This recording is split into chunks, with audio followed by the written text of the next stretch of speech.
We said yes. The war started. Russia attacked us and now we need to survive. It was unclear who was fighting whom and where the shots were coming from. A decade of business efforts and the Russians wiped everything away. I don't know when I will be able to leave Mariupol at all. There's nothing left at all. I am worn out from the constant moving and contemplating our next destination and what lies ahead. The past 18 months of being separated from my wife and kids, so I'd set up the chess pieces. He'd say his move. That's how we play chess via video chat. Initially, we searched for a suitable location for the enterprise. Eventually, we made the decision to stay in Slavutich.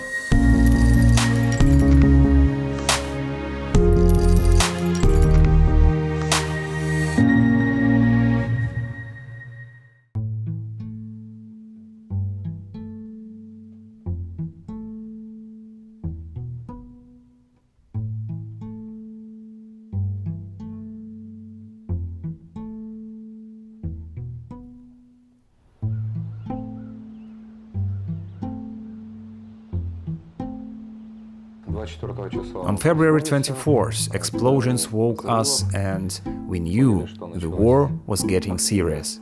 The terrible days of the occupation began. When you see your kids and know you didn't take them to a safe place by choosing to stay, you grapple with the weight of that decision. And if something bad happened to my kids, I wouldn't be able to forgive myself. In Mariupol, we made a rule: kids stay inside at all times. No phones worked, no lights, and we couldn't even have a candle near the window. It means we stayed in a closed space. I was afraid we'd run out of candles. Then there'd be no light and toilet paper. The city had already lost its sense of civilization. It was shut down by Russia. I consider myself fortunate that my family managed to survive. My heartfelt sympathy goes out to those who lost loved ones, relatives, and friends. I'd have created a monument to remember this. It's essential to remind future generations about what happened to the city. Then I remember we left Dad. He stayed in our neighborhood and we moved to another one temporarily. We were really worried about that because there was no way to talk to him. No food and all the shops were closed, there was nothing. People used to go to the Port City shopping center before it burned down. We would grab some food and basic stuff, but then we couldn't do it anymore. There was no gas and no electricity either. By the way, don't try drinking snow. It tastes terrible. Making tea from snow is a bad idea. I don't recommend it to anyone. It was scary when the plane flew by. There was a bright flash and loud bangs. I mean, if there is a flash, it's definitely going to be loud. When they finally allowed the first humanitarian corridor, we left. Despite everything, we chose to cross the front line and head to Ukraine. Right behind us, the very next line of cars got shut down. As we were leaving, I looked back at the city, and there were burnt cars and buildings. It was terrifying driving away. We weren't sure if we would make it, if we'd accidentally ride over a landmine. They'd say, "Why are you so angry? We're here too, in the field, tired and standing against our will." I'd say, "Are you thinking straight? Did you see what you did to Mariupol?" They would say, "It's your president, your government. We are here to help you."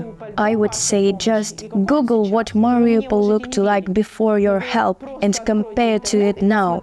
Just go online and see the difference." We got into a heated argument, and they even threatened me with a machine gun. I had to back off because I realized my kid was in the car. As soon as we crossed the border into Zaporizhia, finally in Ukraine, we were really happy. No more Russian checkpoints. The entire line of cars got a warm welcome at Epicenter shopping mall in Zaporizhia city.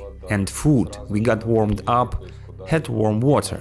They told us where to spend the night, because it was already dark when we left. I mean, everything here was organized really well. It was tough not knowing how my family and friends were doing. When we left Mariupol, I tried calling them, but there was no signal. We didn't know where my aunts, my grandmas, my friends were. When I finally got a connection, I started calling everyone right away, but no one answered.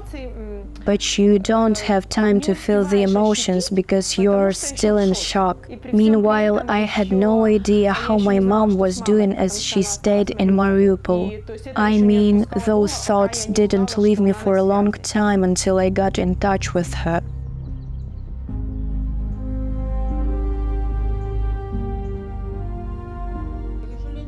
Do they truly believe they can take Mariupol somehow? No, but let them enjoy their illusion until summer. No, Masha, I don't want to wait until summer. I want to go home. I don't need anything from there. I've realized there is very little you actually need in life. I want nothing. I have everything. It was dreary because it got dark early in the evening. There was no light, no phone connection. It was unclear who was fighting whom and where the shots were coming from. You had left by then. Then a shell or whatever it was arrived. We had double-glazed windows in the bedroom, and these windows were blown out, propelled into the room with the force of the impact. Into the room. And then, because it was bitterly cold, we started stuffing the broken windows with blankets and pillows.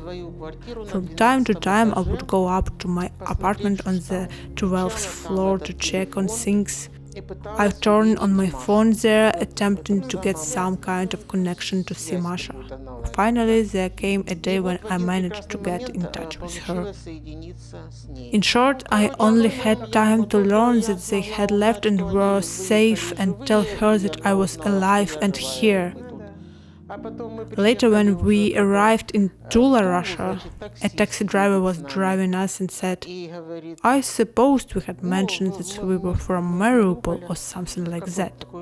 Nina and I were still in shock, and he said, "Hey, don't worry, everything is fine. In a couple of days we will straighten everything out there. We will make everyone do what needs to be done. Don't worry. We will free you, don't worry." How is it possible? You destroyed our homes, bombed us, forced us out of the country, and then you say this? My Nina pulls at me saying, "Be quiet, don't get into this." And this guy is driving with such a look on his face. What are you worried about? Everything will be fine. We will eliminate all your banderites and everything will be fine. You will be back home in a couple of days. What a kind guy we've got. I felt like killing him right then and there.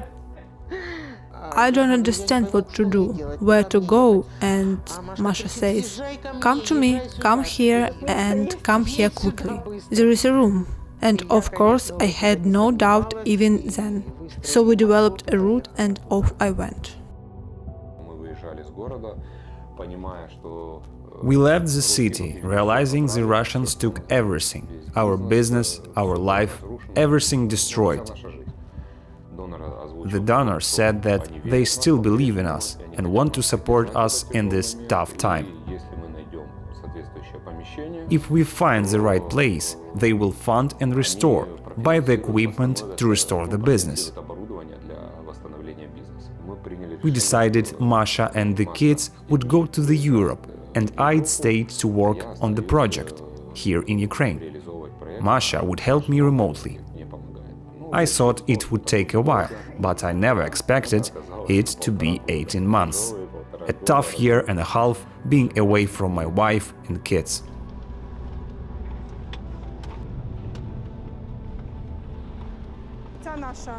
This is the location, at least for now. You can take a stroll around right now. We are calculating production capacities at 1.5 megawatts and plan to expand in the future. I mean, this place has the production capacity we need. It is the only location in Ukraine we found with this level of production capacity. Only after securing the place we decided to move to Slavutich. First, we looked for a location, then we figured out how to live there. I come here and imagine how it will start working soon, and I will be able to show everyone our new kitchen. We used to be together all the time, and here we are. I went for 18 months, and the children too. It was tough. The rule of thumb is expect nothing. If you sit and wait thinking it will take a while and it will be over, it's tough. It's challenging to set a date like I will be back in September or back to Ukraine in October. This period was really tough to get through. However, when you can distract yourself and get in the mood like there's nothing we can do about it so far, it gets easier. It will happen when the time comes. We are constantly on the phone, discussing work all the time. It feels like normal life, but in a remote mode. On March 15th, when we could leave Mariupol, I posted on Facebook that we were alive and had fled. The donors responded saying they'd support us if we decide to relocate and continue production elsewhere. We realized that, yes, we tried to recover, but first we needed to find a place for the family to go. It was tough for me in the Netherlands, for some reason. I still don't understand why it hits me when people help me. When they come and bring something, I start crying for some reason. It's still really difficult for me. I usually try to have a positive outlook and then, for some reason, I start to cry. They brought me a winter jacket and I just couldn't hold back my tears, even now, when I remember it. I understand, but I can't speak English. She understood me. Learn English, daughter. Learn it. It will come in handy. Who would have thought that this would be so literally useful? I once went to the Netherlands many years ago on a tourist package. Of course, I had no idea that someday I would have to live there. We were always together. I am very happy that we are all alive. Our family got very lucky. Lucky that we all survived because there were so many who didn't.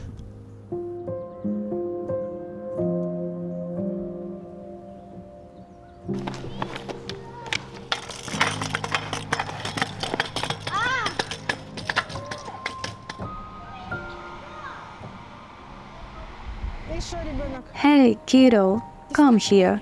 Hello, my little bunny. If I told you now we're moving back to the Netherlands, to that school, would you be happy? To the Dutch one? Nope, it's a long drive. We are going to the Netherlands, Dad stays here, and you go there. Would you agree? Just like teleporting. No, Why not? because Dad is here. Oh, so you need your dad, don't you? Yes, I do need him. I created a Telegram channel specifically for those not on social media, as Serhiy doesn't use Facebook or Instagram to share videos and pictures. This way, Serhiy could see where we are, and I would show him the kids and we could stay in touch. At one point, Artem expressed interest in playing chess. Since I couldn't play, I bought a chess set, and Serhiy would engage in chess games with him through video chat. I must have posted a video of them playing chess on Instagram or Facebook. Before we left, Serhiy had spent quite some time with Artem, and he became deeply concerned that he hadn't have time to play football with him back then. Our son grows, and we are so far away. I knew they both were missing each other. I asked Artem, "If you could choose, where would you want to live?" He replied, "In the Netherlands, just with my dad." So I'd set up the chess pieces.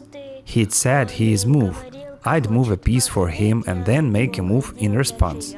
That's how we played chess via video chat. While in the Netherlands, Alina started doing her makeup, using quite vibrant colors. She would put some makeup on and say, "Wow, it looks amazing. I will quickly take a shot for Dad, okay?"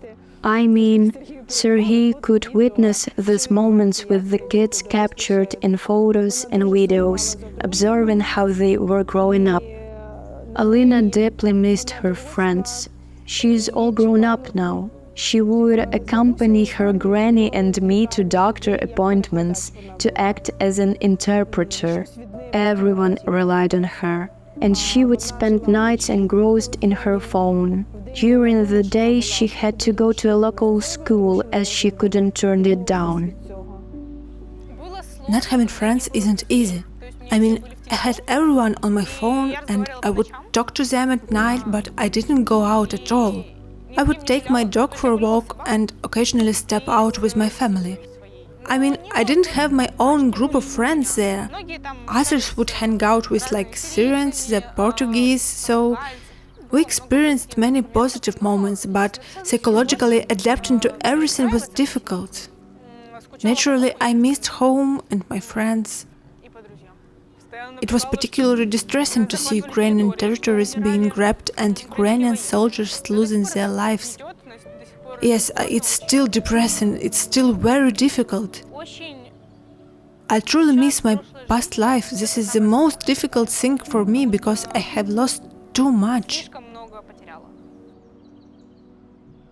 My family is with me in Ukraine, in a reasonably safe city, well, more or less. As far as I know, Slavutic has never been targeted with missiles. That's something I'm definitely grateful for.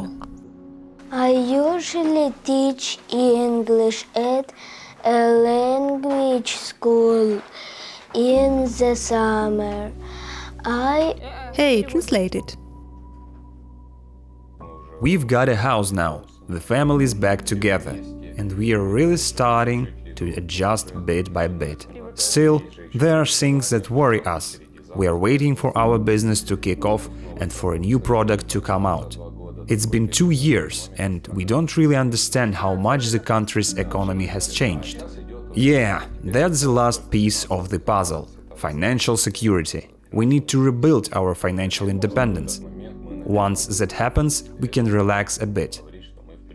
If it works out, then we can say we made it through. That we survived and are on steady road to recovery. I worry about my daughter. When I left the factory, I had a dream that when my kid finishes her studies, I wouldn't have to rush into a factory job right away. I wanted to be able to provide for her and give her time to explore and decide who she wants to be in this world, how she wants to grow. I don't want to pressure her, I want her to have the time to make up her mind. Now it's basically 10 years of my work. The Russians simply whipped everything away.